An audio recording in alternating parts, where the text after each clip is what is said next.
हाँ जी, सभी को नमस्कार। मैं संदीप सुडा आपका हार्दिक स्वागत करता हूँ आपके अपने इस digital platform Hindi with Sandeep Suda पे और एप्लीकेशन पढ़ाई संसार पे।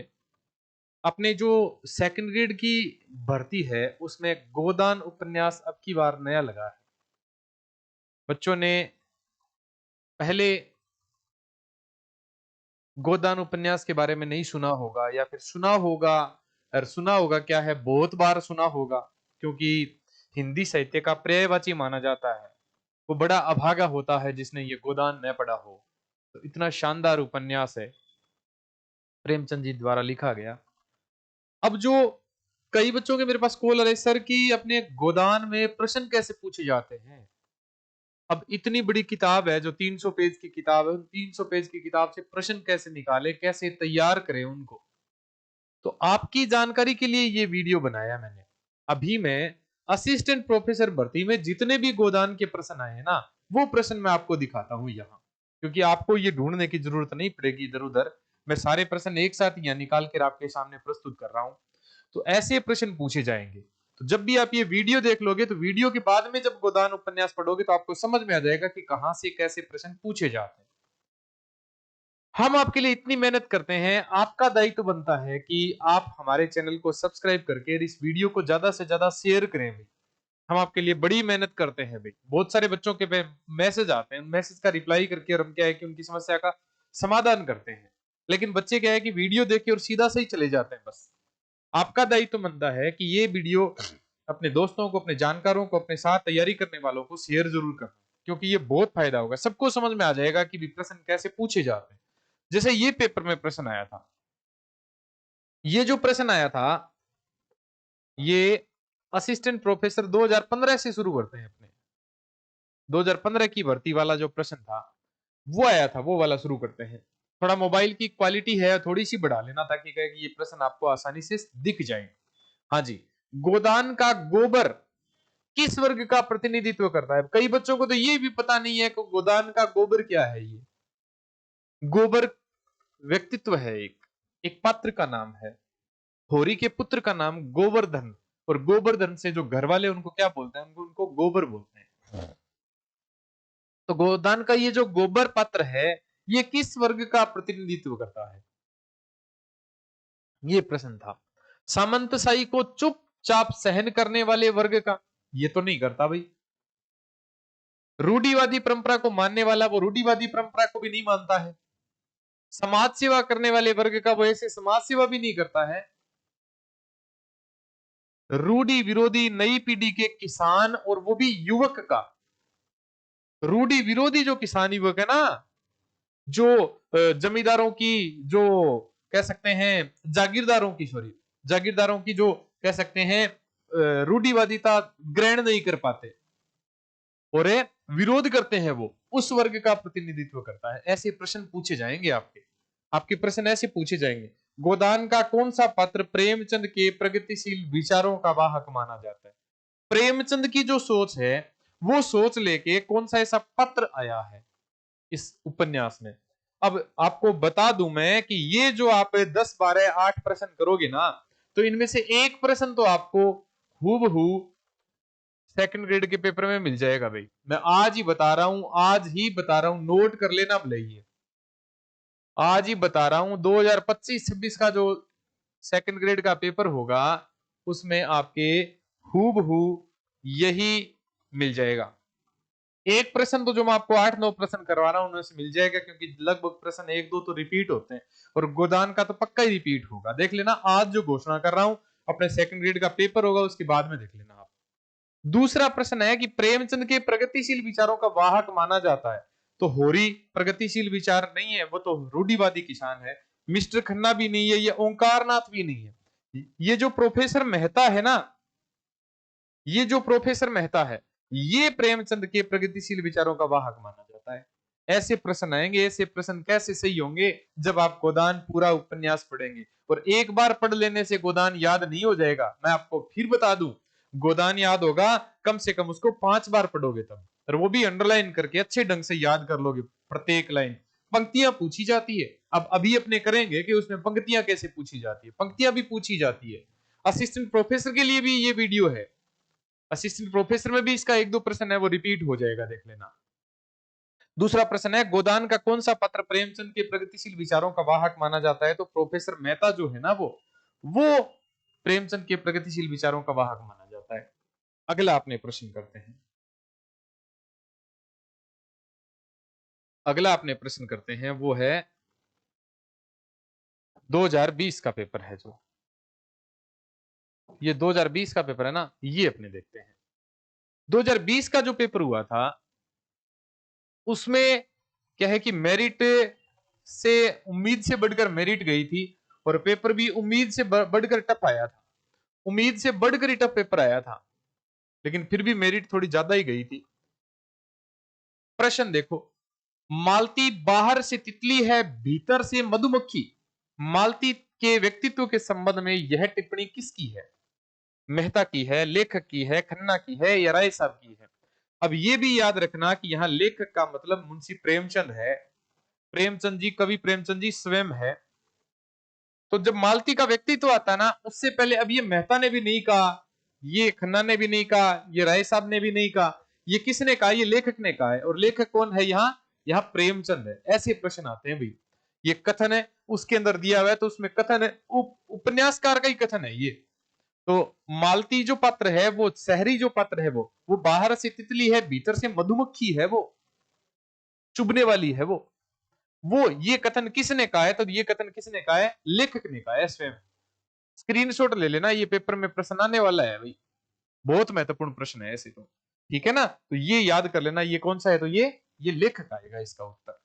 हाँ जी। अब अपने जो अगला देखते हैं, वो अगला प्रश्न आया था, किस विकल्प के अंतर्गत लिखित कोई एक स्त्री पात्र गोदान की कथा में नहीं है? गोदान की कथा में एक पत्र ऐसा है जो नहीं है। इतने पत्र याद करने पड़ेंगे। ये जो जुनिया भी है, ये सिलिया भी है, ये गोविंदी भी है। गोविंदी तो वो पत्र है ना, वो जो सेठ जी की पत्नी का नाम है। रूपा है, ये चुईया है, वो चुईया वही है जो गोबर के बच्चे का लालन पालन करती है जब गोबर शहर गया हुआ होता है। नोहरी है, ये धनिया है, ये मालती है, ये भी पत्र है। सोना है, पुन्नी है, सरोज है। सरोज जो मालती की छोटी बहन, ये वृंदा पत्र नहीं है। अब देख लो, इतने पत्र याद करने पड़ेंगे। अब कितने हो गए? 4 ये 12 पत्र हो गए। 12 में से एक पत्र ऐसा है जो स्त्री पत्र नहीं है। इनको नोट कर लेना भाई। स्त्री पत्र है, इन स्त्री पत्रों को नोट कर लेना, ये आपके पेपर में पूछे जा सकते हैं। ये आपके पेपर में पक्के पूछे जा सकते हैं। ये पत्र है, जरूर याद कर लेना स्त्री पत्र। और स्त्री पत्रों के साथ साथ में पुरुष पत्र भी याद कर लेना।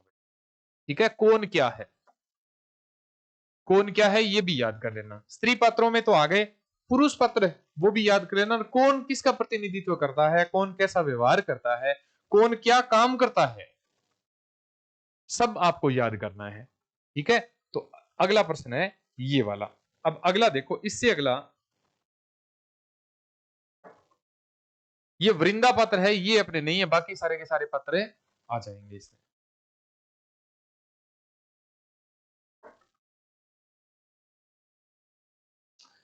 संसार में गऊ बनने से काम नहीं चलता, जितना दबो उतना ही लोग दबाते हैं। थाना, पुलिस, कचहरी, अदालत सब है हमारी रक्षा के लिए, लेकिन रक्षा कोई नहीं करता। ये कथन किसका है? ये याद रख लेना, रक्षा से संबंधित राम सेवक याद कर लेना। यह कथन किसका है? ऐसे ही पेपर में प्रश्न पूछे जाते हैं। संसार में गऊ बनने से काम नहीं चलता, जितना दबो उतना ही लोग दबाते हैं। थाना, पुलिस, कचहरी, अदालत सब है हमारी रक्षा के लिए, लेकिन रक्षा कोई नहीं करता। चारों तरफ लूट है। ये कथन किसका है? ये कथन राम सेवक का है। स्क्रीनशॉट ले लेना, पेपर में पूछा जा सकता है भाई ये प्रश्न। और जो भी सेकंड ग्रेड के विद्यार्थी है, वो सेकंड ग्रेड के विद्यार्थी गहन तरीके से इन प्रश्नों को पढ़ लेना, क्योंकि बाद में ये प्रश्न आपको, आप पहले सारे पेपर डाउनलोड करोगे, इसमें सारे प्रश्न ढूंढोगे, उसके बाद में आंसर की ढूंढोगे, उनके बाद में उनका स्क्रीनशॉट लेके उनके बाद में उनको लिखोगे। तो इससे बढ़िया है मैंने एक वीडियो में सब कुछ आपको प्रोवाइड करवा दिया है। तो आपके लिए बहुत महत्वपूर्ण वीडियो है भाई ये। हाँ जी, अपने आगे देखते हैं।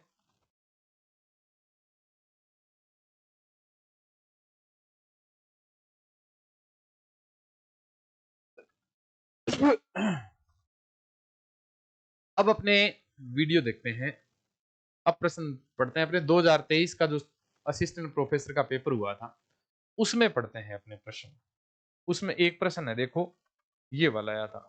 आपकी जानकारी के लिए बता दूं कि ये प्रश्न है, इसमें दो तो कथन आए थे और एक इसमें आया था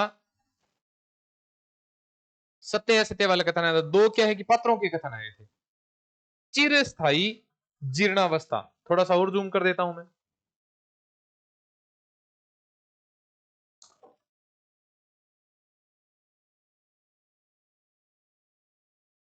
चिरस्थायी जीर्णावस्था ने उसके आत्मसम्मान को उदासीनता का रूप दे दिया था। प्रेमचंद कृत गोदान उपन्यास में यह उक्ति किसके लिए प्रयुक्त हुई है? याद कर लेना, आत्मसम्मान को उदासीनता का रूप दे दिया था ना। अब देखो, सोना के लिए, दनिया के लिए, होरी के लिए और गोबर के लिए आत्मसम्मान पर कौन अड़ी रहती है, लेकिन चिरस्थायी जो जीर्णावस्था है ना, उसने उसको भी तोड़ दिया था। जीर्णावस्था ने उस एक पत्र को भी तोड़ दिया था। वो पत्र कौन सा था? वो पत्र धनिया थी भाई। वो पत्र कौन थी? वो धनिया थी। अंत में धनिया भी टूट गई थी गरीबी से, कर्जे से। ये उपन्यास पढ़ोगे तब आपको और ज्यादा समझ में आ जाएगा। ये प्रश्न है, आप मानोगे नहीं, ये प्रश्न मेरा भी गलत हो गया था, क्योंकि दो कथन आए थे, दोनों के दोनों धनिया के कथन पूछे गए थे इसमें। तो ये कथन कंफ्यूज करने वाला था, ये कथन ऐसे कंफ्यूज करने वाला था भी, इसमें कौन सा करें। अब इसमें होरी भी याद आता है, सोना और गोबर, चलो कोई बात नहीं, सोना और गोबर ऑप्शन में अपने काट देते हैं, लेकिन ये दोनों डाउट लग रहे थे। ये धनिया का कथन था भाई।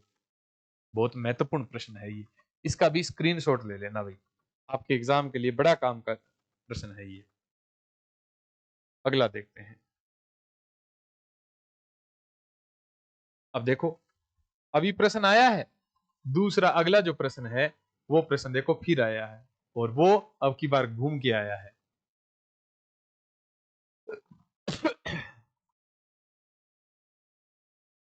विपन्नावस्था किस अथाह सागर में सुहाग ही वह तृण था, तिनका था, जिसे पकड़े हुए वह सागर को पार कर रही थी।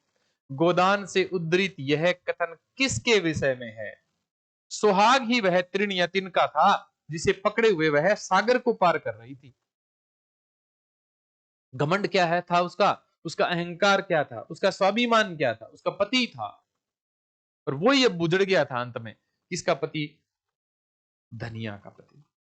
याद कर लेना, ये कथन भी किसका था? धनिया का था। यहां तो ये सही हो गया था, लेकिन वो वाला कंफ्यूज करने वाला था, वो बड़ा टफ प्रश्न था। आज अपने को सरल लगता है, लेकिन पेपर में आया तब सोच नहीं सकते थे। एक का तो धनिया हो ही गया, तो दूसरे का धनिया वैसे नहीं पूछेगा एग्जामिनर, ऐसे भी सोचा था बाद में हमने। लेकिन देखो कितना टफ प्रश्न आया है। विपन्नावस्था, विपन्नता के सथा सागर में सुहाग ही वह तृण था जिसे पकड़े हुए वह सागर को पार कर रही थी। गोदान से उद्धृत यह कथन किसके विषय में था? किसके विषय में था? धनिया के विषय में था। याद कर लेना, स्क्रीनशॉट ले लेना इसका। काव्य यशस्से अस्कृते व्यवहार विदे, काव्य प्रकाश मम्मट का है ये। हाँ जी, बाकी सरल है, बाकी मैं अगले वीडियो में करवाऊंगा आपको। जो ये काव्य शास्त्र है ना, ये आपको अगले वीडियो में करवाऊंगा। अगला देखो,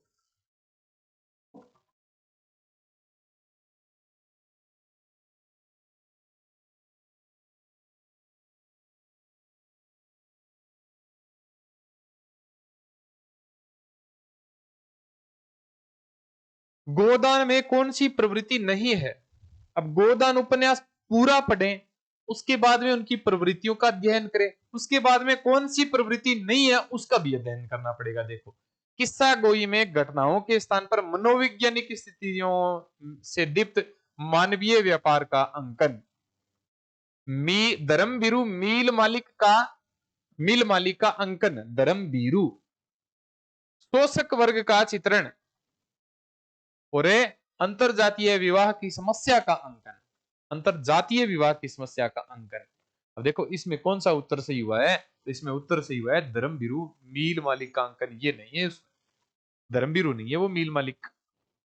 धर्म से बीरू नहीं है वो, मील मालिक कहने का मतलब है। तो इसमें उत्तर कौन सा हो जाएगा? इसमें हो जाएगा धर्मवीरू मील मालिक का अंकन। बाकी सारे के सारे कथन सही है भाई।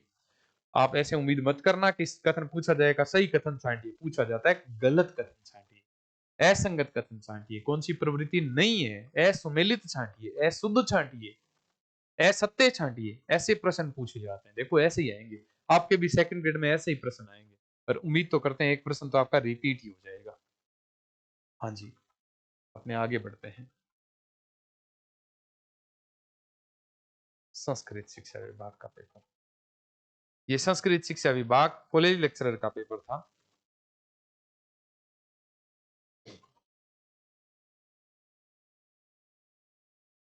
इसमें देखो ये 40वां प्रश्न है।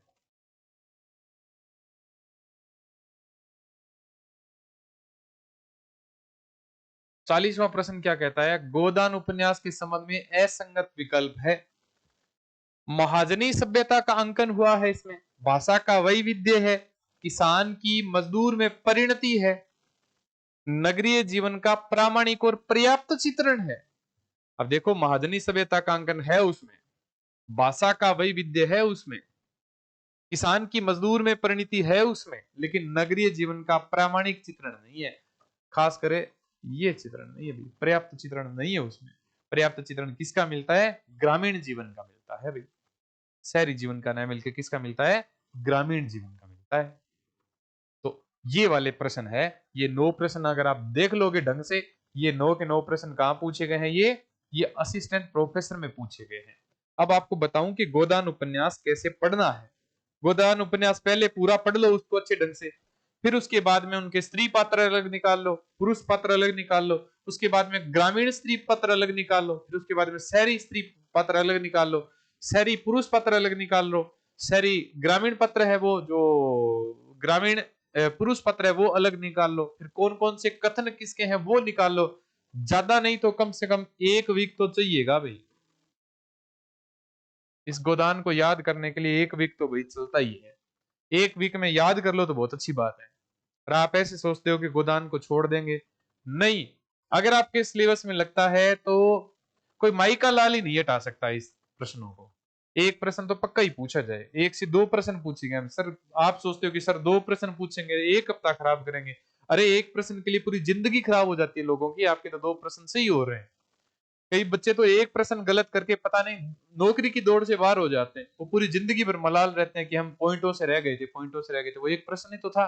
तो आपके तो 2 प्रश्न है, तो आपको तो ऐसे तैयार करने पड़ेंगे। तो ये वीडियो आपके लिए बहुत कारगर है। मैं शुरू में भी बोला था, अब भी बोल रहा हूं, तो नए साथी है वो चैनल को सब्सक्राइब कर लेना। सारे के सारे साथी इस वीडियो को शेयर करेंगे, ठीक है? जो भी साथी इस वीडियो को देख रहा है वो इस वीडियो को शेयर करना ज्यादा से ज्यादा, ताकि ज्यादा से ज्यादा लोगों का फायदा हो। ठीक है, मिलते हैं अपने अगले वीडियो में। धन्यवाद।